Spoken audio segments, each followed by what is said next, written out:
it was just a freak accident. Josh was going to the high school to pick up his sister, and while he was over there, some of his friends were there, and they wanted to hear the snowmobile run and check it out. Josh was a fun-loving 17-year-old junior. He was involved in cross-country, many school activities. He worked as a mechanic at Steve's Auto Service, and he also did hunting and fishing, but running, that was a passion of his. EMS advises trauma, serious condition. I got a call to the Reedsburg High School for a student down in the parking lot. When I got there, I saw Josh Hoig's pickup truck, and I saw Josh lying behind it in a huge pool of blood.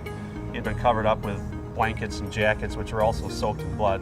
I thought it was pretty serious at that point. Josh had picked the back of the snowmobile up like this so that the track wouldn't be hitting the thing, and another kid was running it, and as it was running, the track had started to break and broke in two and gouged out his legs here, and when it did break, the track actually stuck into his legs and threw him 15 feet. The front of his thighs had been torn off, but I've never seen anything quite that bad. I thought he was going to die for sure. I could see his lips were starting to turn purple, and I thought he was going to go into shock. So I just started applying pressure to the wound, and I just prayed that he was going to pull through because I didn't think he was going to make it. When he got to Reedsburg Hospital, the doctors knew that this was more than what they could deal with, so they wanted to send him to UW by med flight. Unfortunately, the weather was bad, and med flight wasn't flying, so he had to go by ambulance, which is like an hour trip from here. On the way down, he was bleeding so profusely, he was given 6 units of blood because arteries, we know now, were severed. He was just bleeding massively.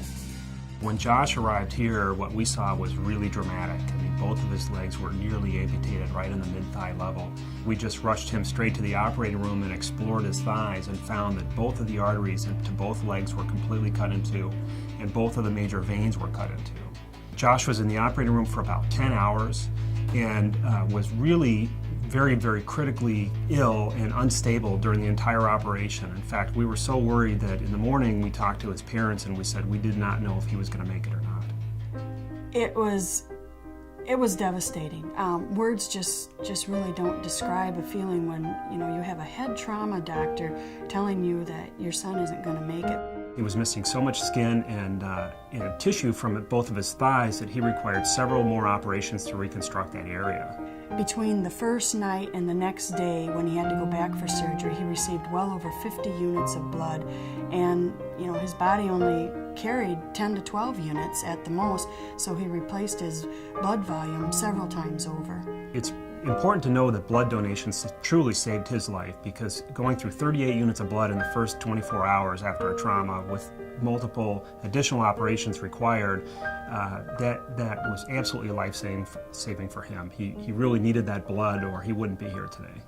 He was in the hospital from January 29th until March 13th, and it was a long road for him to go. He went back to school right after spring break, which was in April. And his classmates voted him prom king, and he was determined. They had told him he wouldn't walk, he wouldn't run, and he was going to show them. And in August, he started practicing his running again.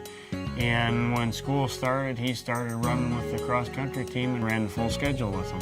Everybody was just amazed that he was even doing that because they didn't even think he'd be able to walk, let alone run. The day before the accident, Josh was leaving early to pick up his sister, and I kind of questioned him as to why he was leaving so early. And he just stopped at the door and he said, "Mom, I'm going to go give blood." And he said, "You never know when somebody might need it." Blood donors saved my life, and I donate blood so that I may save a life. I hope you will too.